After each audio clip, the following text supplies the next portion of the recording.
ട്രേഡിങ്ങോ അല്ലെങ്കിൽ എന്തെങ്കിലും ഇൻവെസ്റ്റ്മെന്റ് ഒക്കെ ചെയ്യുന്നതായിരിക്കും, അല്ലെങ്കിൽ ചെയ്യാൻ ആഗ്രഹിക്കുന്നവരാണെങ്കിൽ നിങ്ങൾക്ക് ഡൗട്ട് ഉണ്ടാവും എന്താണ് ഡിമാറ്റ് അക്കൗണ്ട്. അപ്പൊ എന്താണ് ഡിമാറ്റ് അക്കൗണ്ട്, അതിൽ എന്താണ് നടക്കുന്നത്? നിങ്ങൾ പണ്ട് ഷെയർസ് പേപ്പർ രൂപത്തിലാണെങ്കിൽ നിങ്ങൾക്ക് അറിയാം.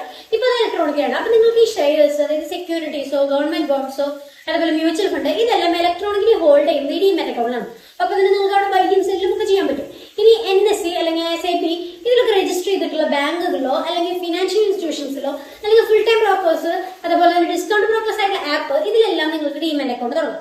അപ്പൊ നിങ്ങൾക്ക് അതിന് വേണ്ടത് നിങ്ങളുടെ proof, pan card, Aadhaar card, ഒപ്പം തന്നെ നിങ്ങളുടെ ഒരു ബാങ്ക് അക്കൗണ്ട് അതിൽ ലിങ്ക് ചെയ്യുകയും വേണം.